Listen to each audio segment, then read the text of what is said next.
It's another week, another set of bad actors, malicious files, and compromised systems. On today's show, we're going to be talking about some of the cutting-edge intel being shared by our awesome LimaCharlie community, and a huge thank you to all those folks that take their time to share their knowledge with the rest of us.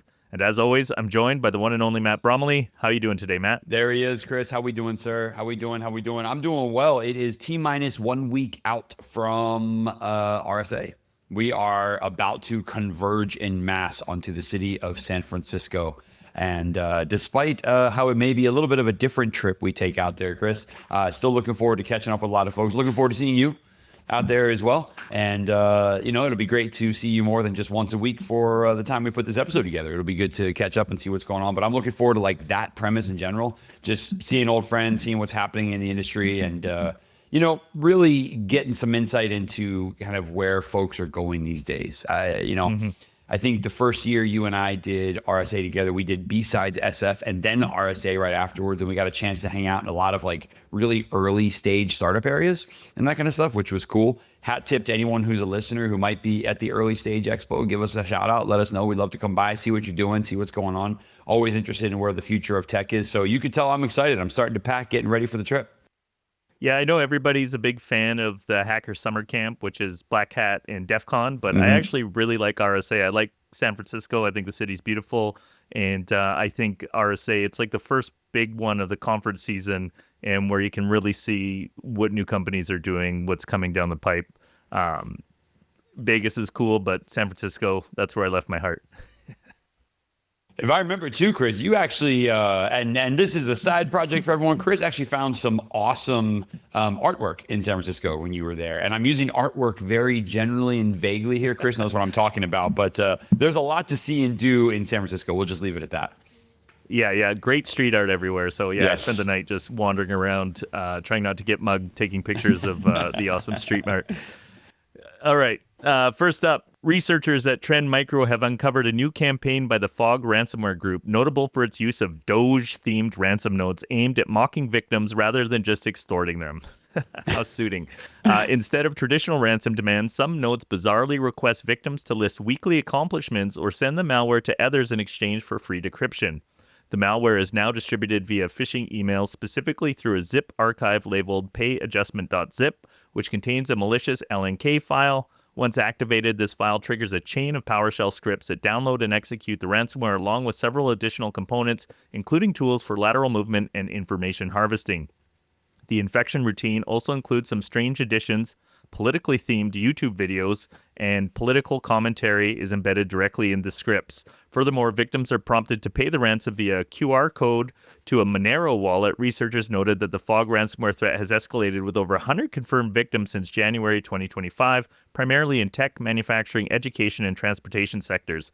February marked the most active month with 53 attacks logged. Since mid-2024, Trend Micro has detected 173 instances of Fog activity among its customers alone. Wow. Yeah. These guys are looking to get punched in the face. The first thing I could think of, Chris, when I read through this one here, and as always, a hat tip to the authors of this blog post for pulling together something really, really interesting here. But the first thing I could think of was whenever you see those videos of like a surf spot with giant waves forming and stuff like that, and it's all the surfers crowding around waiting for the waves and whatnot. And that's the first thing I thought of is when there's disruption, when there's big waves, there's always opportunity for adversaries. And unfortunately, that's definitely what we're seeing a good example of here. Adversaries taking advantage of the fact that Doge is kind of, really just trawling their way through anything and everything they want, political views aside. And that creates an opportunity for discourse. That creates an opportunity for unrest. That creates an opportunity for opportunity, if you will. Mm-hmm. And adversaries are jumping in and are like, hey, we've got campaigns themed around the Department of Government Efficiency and individuals connected to the initiative. But I just want to point out here that like not only do I get this idea of like, waves and surfing because everyone's just crowding around all the disruption, everything like that. I want to make a note for everyone. This Fog ransomware group is not new. They've been around for a while. I believe Arctic Wolf, who was quoted in the article, first saw them back in May 2024. And in that time frame, they were targeting educational institutions in the U.S. So there's definitely a little bit of like a government theme or a government nexus or somewhat of a maybe a byproduct of an alignment there or something like that, where they're like, hey, kind of I don't want to say they've kind of latched their cart onto the horse there, Chris. It's more like they've like tied themselves to the rear wheel. You know, they're like just far back enough that they're there, but they're kind of not. That being said, from a technical perspective, and I know Chris is going to talk about some of these a little bit further here, but from a technical perspective, stuff we'd expect to see, right? Phishing with a malicious zip file. Zip file leads to some PowerShell being dropped off. I do want to quote one thing that was found in the notes here. Within the ransom note, there is a line that says, "Don't snitch now. We have grabbed your trilatitude and trilongitude." I'm learning. I'm learning about cartography while I'm studying ransomware authors over here. As to what you said earlier, fog ransomware operations were relatively low profile, with Arctic Wolf identifying it in May 2024. At that time, attacks were concentrated on U.S. educational institutions and typically involved credential theft from VPN appliances as an entry point. These early campaigns were not accompanied by data exfiltration or public leak sites, suggesting a focus on fast monetary gain rather than prolonged extortion. However, this has changed. Analysts at Darktrace and Trend Micro confirmed that new variants of fog now engage in double extortion tactics, stealing sensitive data before encryption. In at least one case observed by Darktrace, encryption began within 2 hours of the attackers gaining initial access. Trend Micro emphasized that the use of DOGE references might be an attempt at satire or social engineering, but it does not reduce the operational or financial risks to enterprises. Whether the malware is operated by the original group or copycats embedding the fog payload into their own binaries, the damage from such attacks remains significant. In response, Trend Micro has released a list of IOCs and continues to advise standard hardening measures. These include comprehensive backup strategies, thorough network segmentation, prompt patching of vulnerabilities, and ongoing phishing awareness training to defend against these evolving attack vectors. And yeah, Matt, again, to your earlier point, DOGE is so much in the news, and I think there's a lot of anxiety, especially if you work for like a government agency that might potentially be in their sites, that if that email comes through on Friday afternoon, you're going to be clicking on things without really thinking about what might be underneath there. Yeah, as always, there's an opportunity, and if you can catch someone at the wrong time, you might end up getting lucky. I mean, over 100 victims, that's nothing to sneeze at. Yeah. All right, next up, in the wake of May 2024's Operation Endgame, which dismantled some of the most prominent malware droppers such as IcedID, Pikabot, SystemBC, Smokeloader, and Bumblebee, law enforcement agencies across Europe and North America have moved into a new phase targeting end users of these platforms. This follow-up action, conducted in early 2025, focuses specifically on customers of the Smokeloader botnet, which was operated as a pay-per-install or PPI service by a threat actor known as Superstar. These customers paid to deploy their own payloads, including keyloggers, crypto miners, ransomware, and surveillance tools onto systems already compromised by Smokeloader. Unlike the initial Endgame campaign that targeted infrastructure and operators behind the malware as a service ecosystem, this new wave of actions aims at the demand side. Law enforcement executed a series of arrests, home searches, arrest warrants, and knock and talk interviews targeting identified customers. Crucially, these operations were enabled by a database recovered during the original takedown, which contained records linking the service's users to specific malware deployment campaigns. Some users assumed they were anonymous and safe, but their real identities were eventually uncovered through persistent forensic work, linking usernames and accounts to actual individuals. You know, I think this is great because I think, you know, as cybercrime becomes more mainstream and we see as these as a service kind of deliveries of different capabilities, I think people feel like they're small enough that nobody's going to bother coming to get them. So if we see a rash of arrests of sort of the end users of these things that aren't maybe doing huge takedowns and stuff, it's good. Yeah, and as always, an international hat tip, or nod of the head, if you will, towards all the different agencies involved in this. I mean, just going through here, Canada, Czech Republic, Denmark, France, Germany, Netherlands, the USA. I mean, I love seeing these types of things. I think, Chris, you're going to talk a little bit more about the Joint Cybercrime Action Task Force, or JCAT, as it's known. But without going too much into that, I think it's interesting here to kind of zero in on one of the big takeaways from one of these takedowns, pun or play on words intended there, which is it was the use of forensic evidence hopping from kind of one operation to another, which was absolutely instrumental in making this happen and bringing this down. I think that needs to be called out as perhaps one of the most important parts of this is like that continued, detailed forensic work, those digital forensics, the digging through the ones and the zeros. For anyone who's curious, that's my previous I would say, I guess background's always previous, right? But one of my previous roles for a long time was a digital forensic analyst, and just understanding the importance of like just digging through all that data and understanding and being like, wait a second, we've got another kind of treasure trove here. Always a huge win and always a really good like feather in the cap of not only did this operation, end in us taking down one particular thing, it led to the foundation for another one, which has led to even more takedowns and even more international cooperation. And we can only hope and continue that adversaries will continue to be sloppy, to be honest with you. I mean, sloppy like this. I mean, like a recovered database. I mean, really, guys? Like, Chris, it's funny. We spend a lot of time kind of not naming, but definitely slightly shaming the horrible code development practices. Well, let's just turn that mirror around and say, here's the adversary storing, sensitive customer data, aka criminals, in a database that was eventually, opened, reversed, revealed, disclosed, whatever you want to call it. And there's a really important takeaway there, and I'm happy to see this type of activity. I love it. I love to see it live. It's great to hear. It reminds me of the 4chan leak that was recently announced on the dark web, and I really hope that full database becomes available at some point, because I feel like there's some trolls. There's a few.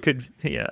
That's kind of like the breeding ground for them as well, isn't it? I think. I think you could make some interesting connections with the information available there. But we digress. We won't go too far down that road, but I have an idea about that. RSA discussion. There you go. All right. So continuing on, several suspects voluntarily cooperated with authorities when confronted, turning over devices and providing access to digital evidence. In some cases, suspects weren't just customers. They resold the botnet access at a premium, essentially becoming low-tier service providers in their own right. Value-added resellers for cybercrime. We can add that to the list. Investigators are now also pursuing these actors for their expanded roles in cybercrime facilitation. The scope of this secondary operation illustrates how law enforcement is attempting to disrupt the entire crime-as-a-service chain, not just the top-tier operators, but also the client base fueling demand.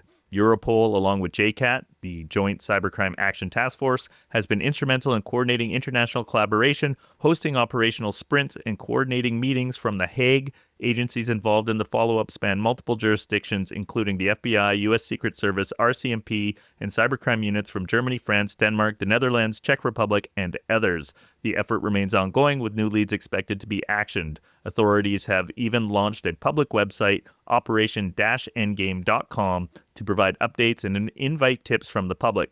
This multi-tiered crackdown highlights how the remnants of takedown operations can yield actionable intelligence long after initial infrastructure is dismantled. Yeah, that's great. It's just great to see them expanding their efforts to, stomp this stuff out. I don't think we're going to win, but it at least makes people think twice before jumping into the ring. One bite at a time, sir. One bite at a time. You never know. Yeah. We might have the takedown of all takedowns in a little bit, and you and I will be here to talk about it and say, hey, guess what? We made a huge dent in adversarial operations today. And then tomorrow, we're going to go build furniture now or something, right?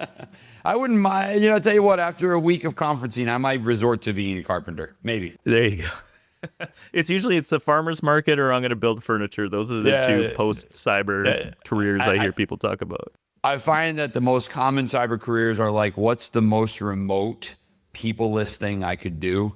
And then you're like, oh, well, you could, go do something technical out, wherever. And it's like, no, I don't want the technology part of it either. Like, I want to take a week to build a chair, because that's how long it should take. I don't want AI to do it for me in a minute, right? I want a week to do it. So enjoy the process, right? That's right. Okay, so next up, Zscaler researchers have recently observed Mustang Panda, also known by the aliases like Bronze President, Stately Taurus, and Threat Actor 416, upgrading its toolset as part of an ongoing espionage campaign with a recent operation targeting an organization in Myanmar.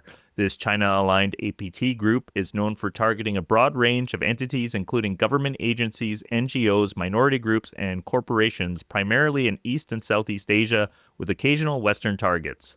In this latest campaign, 4 new tools were discovered: 2 keyloggers, a lateral movement proxy utility, and a kernel-level driver aimed at evading EDR solutions. These additions reflect a significant update to the group's already robust arsenal. The 2 new keyloggers, Packlog and Corklog have limited functionality on their own, lacking built-in C2 communication.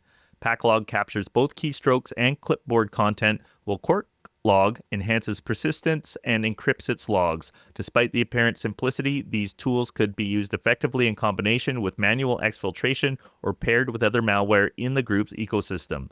Meanwhile, Mustang Panda's long-used backdoor Tone Shell has also received a third version update. The new iteration of Tone Shell refines how infected endpoints are identified and how they interact with the group's C2 infrastructure. Man, we one day need to do the phylogenetic tree of APT groups and malware threat actors. It would span the side of a building, I think. It would. There's actually a spreadsheet out there that tracks it. It's publicly available for anyone to access, but it is tabs on tabs on tabs and columns on columns. It takes a while here. But yeah, I mean, this one, I found this one to be pretty interesting. First off, Chris, you know, I'm always into like the auxiliary stuff with this as well. This is a finding or a blog post or a security finding from Zscaler, if you will. However, there's a version of it on Dark Reading, kind of a summary one. And the picture of this is a panda approaching a rocking horse toy. And I love when you get these like these silly naming conventions leading to these like silly pictures that you see and that kind of stuff, you know? So I don't know why I'm bringing that up. That has nothing to do with the incident response or security side of this thing, but I do find it to be an interesting, like, I love when they put cute little pictures in. It's like, here's this threat actor and there's that cute little panda. And now read this article about how bad these guys are. You know, it doesn't work out that well. But nonetheless, interesting here that, you know, first off, the findings from the folks over at Zscaler, really lengthy posts, really technical capabilities or technical acumen and whatnot. I love seeing that. They do talk about kind of the updates to Tone Shell, which is one thing that caught my interest a little bit here. First off, it is an updated version. So we see the adversary kind of like, they call them variants in the blog post here, but we do see kind of the variants of Tone Shell get better and better over time. But Chris, I think what this really is just kind of a continuation of adversaries recognizing what, you know, defenders are doing and how to get around them, right? So variants 1 and 3 of Tone Shell were discovered on a staging server that researchers got access to, while variant 2 was identified through a third-party malware repository bundled in a zip file, as opposed to the standard RAR file, which gets used. So for variants 1 and 3. And I find it interesting, there's this really cool table that kind of lines up the Tone Shell variant, the archive it gets sent in, and then the executable name and the DLL name, and just some of the differences between them, right? And it almost makes you wonder, like, how do you come across these things being related? I love the threat intel that you get in this, number one. Number two, the detection capabilities are just wild. Because there are a lot of different variants here, but there are some hard-coded DLLs, some hard-coded file names, hashes, and everything to look out for, which I think is an important thing to have, number one. Number two, guess what, Chris? Once this thing gets installed, it goes to the usual typical locations, temp directories, users public, so on and so forth. So I'm just going to drop another reminder in for everyone here. Even as advanced as you may think the adversary is, they're utilizing the same locations everyone else does. You know, I kind of find it interesting that you may see someone driving around in a Rolls Royce and then they get out and they go live in their tent under the highway with everyone else. And you're just like, wow, fancy delivery mechanism, same old home as the rest of us, right? And nonetheless, some good detection opportunities, but hat tip to the Zscaler folks or the Threat Labs folks for bringing this together. Interesting insight into kind of what Mustang Panda is up to these days. Okay, so in addition to Tone Shell, the group introduced Star Proxy, a proxying tool designed to enable lateral movement across networks. Star Proxy and Tone Shell both implement fake TLS, a technique that imitates legitimate TLS traffic to blend in with normal encrypted communications, thereby reducing the chance of detection. Star Proxy specifically helps compromised hosts connect to other systems, even those that might not have direct internet access, facilitating internal reconnaissance and spread. To bypass endpoint defenses, Mustang Panda is deploying Splat Cloak, a kernel mode driver designed to cripple Windows Defender and Kaspersky by disabling their kernel-level callbacks. This disables key AV functionalities without triggering alerts. Notably, Splat Cloak requires a custom dropper named Splat Dropper, which executes the install and then self-deletes to reduce forensic evidence. Zscaler describes this group's strategy as layered and calculated with continuous updates and modular tooling that support operational longevity and adaptability, while the use of known tactics like DLL sideloading remains. The introduction of custom tooling and kernel-level capabilities signals an escalation in the group's sophistication and persistence. So yeah, these guys are doing some really advanced stuff. But like you said, behaviorally, there's some common threads that we can put defenses up in, and that should get your prickles up, and hopefully you can go find this stuff. Always an opportunity for good detections, and threat actors leave plenty of them in this case. Yeah. All right. Next up, Atomic macOS Stealer, or AMOS, identified as one of the most impactful macOS targeting info stealers of 2024, leverages deceptive application installers and phishing tactics to gain access to victims' machines. It's typically disguised within counterfeit versions of software like Arc Browser or Photoshop, and often delivered through malicious ads via Google Ads. Once installed, AMOS tricks users into bypassing macOS gatekeeper protections and then executes a series of AppleScript commands to extract system passwords and sensitive data. This includes browser cookies, desktops, and document files, and passwords from password managers and cryptocurrency wallets like Electrum, Exodus, and Binance. The malware's techniques align closely with MITRE ATT&CK framework tactics. For initial access, AMOS uses spear phishing links and fake software installers. It lures users into dragging malicious files into the terminal, initiating hidden execution routines. If anybody's listening, never do that.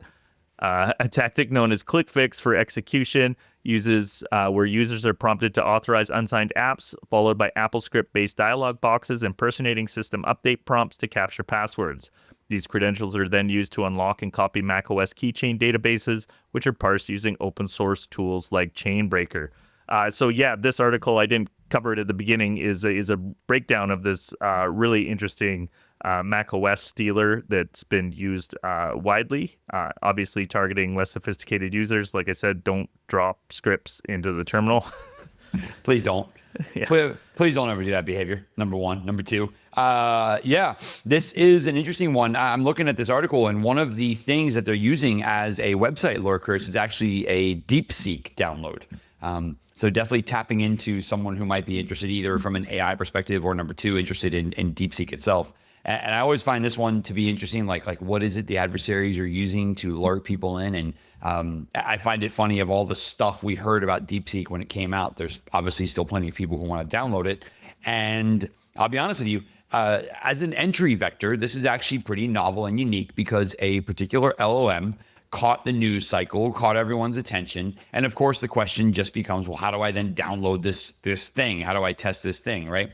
Whenever we hear about a particular product, we're used to, let me download it and test it out. And I think there's a really novel, unique opportunity for spear phishing in there, primarily because most of the time it is like a binary or an executable or a service we could sign up for. But actually downloading, getting access to an LLM is not the typical process that folks know how to go through. So I think this was a clever way to actually grab a hold of some folks. And of course, anyone who's familiar with how these things work is likely not going to click here, but that's probably not their target audience. And then of course, what do we see, Chris? The same old, right? Targeting passwords, cryptocurrency wallets, credentials, so on and so forth.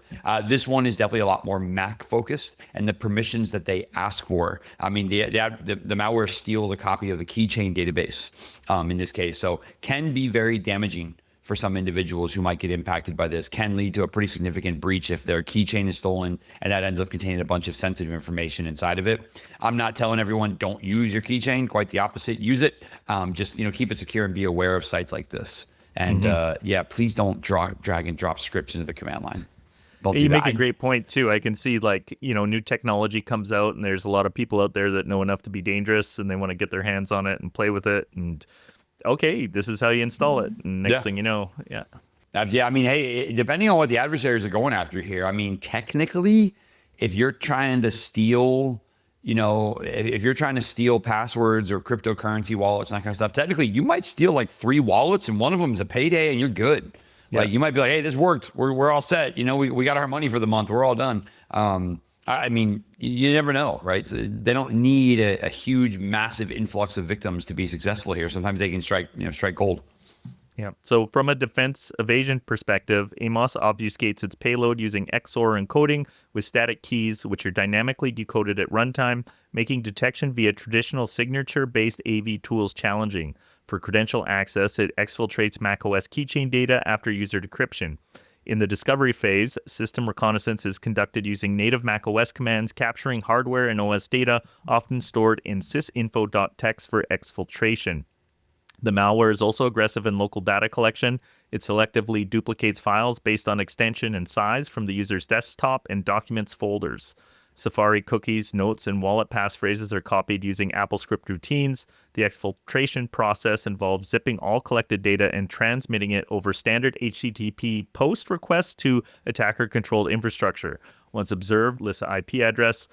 Security vendors recommend deploying EDR solutions capable of behavioral detection on macOS, especially monitoring OSA script usage, unauthorized keychain access, and unencrypted HTTP post requests. Breach and attack simulation platforms like Pikabot can be used to emulate AMOS TTPs and validate security controls in real time. Organizations should also adopt a layered detection strategy that includes network-based rules for spotting unencrypted uploads, application whitelisting to limit gatekeeper bypasses, and playbook-driven incident response tailored to AppleScript-based macOS threats. So I guess my question is, why would the attacker send over unencrypted HTTP post? Is there advantage to that? I mean, a lot of times it's funny. We talk about this exact thing when we talk about kind of advanced network forensics and stuff like that as well. It feels, Chris, on the surface, kind of like you're robbing a bank in front of a 4K camera, and you're just you're like, oh, someone's definitely going to see this thing. Why would you do it? Of course, the predicate there is that someone is actually watching the camera. Right. And a lot of times what happens, especially from a network perspective, is one, it's not being monitored. Sometimes the amount of traffic that goes over 80 or 443 just isn't looked at. And by the way, Chris, we're talking about the small subset of organizations that might have network monitoring number one. At all, yeah. Number two, 80 and 443 are sometimes allowed, meaning there's no restrictions placed on them. They're just too voluminous, too noisy. And a lot of times the idea of, let me examine HTTP traffic for plain text, well, that's everything, right? Yeah. What's more interesting, I think, actually, from a detection perspective, is where you have either port protocol mismatches. So if I had a bunch of plain text going over 443, that would seem odd, or encrypted over 80, number one. But also, usually C2s will reach out directly to an IP address. And a lot of times that is hallmark of sort of machine call out. Human beings don't really memorize IP addresses. There's like 4 IP addresses in the world that I found people have memorized, Chris. One of them is localhost, and the other 3 are DNS servers. And otherwise, it's one of these situations where probably because no one's looking. And it's okay because, again, no one's looking. So it's like, hey, why would you do something so silly? If I don't have to ship a piece of malware with a complex encrypted TLS SSL library or whatever, and I don't have to write certs and do all that kind of stuff, I can just send it over a built-in HTTP protocol handler. It's much cheaper, to produce it, number one. Number two, okay, maybe like 2% of my victims are actually watching. All right, the rest aren't. So why not? Yeah, interesting. And I guess that's what it is. It just kind of blends in. And why would you send it unencrypted? Nobody's going to look there. That's right. Yeah. Cool. I guess we're at the end. Thanks again for coming out, Matt. These are always fun. I look forward to seeing you at RSA. We're going to try and do one live while we're there, aren't we? We're going to try and make it happen. I'll let you know my schedule so we can. And by the way, as always, to anyone who might be a listener of ours, thank you so far for making it this far, number one. Number two, come find Chris and myself will both be scattered around RSA. We'll be together at some points and then scattered the rest of the time. Come find us. Come look for us. There might be stickers or a firm handshake or a crisp high five coming your way. I was just going to say, I got some real special stickers this year. I'm excited. Right. I don't think they're going to last 30 minutes at the booth, but I'm going to be packing 50. Yeah. I'll show it to you right here. Check that out. Oh, I like that. That's cool. Okay. I like it a lot. Yeah. Save me one. Please. I'll appreciate it. There's a couple other ones. We got a whole swack of them. Look at these. All right. Yeah. All right. It's going to be definitely a fun stop by the LimaCharlie booth for sure. All right, sir. All right, sir. Take care.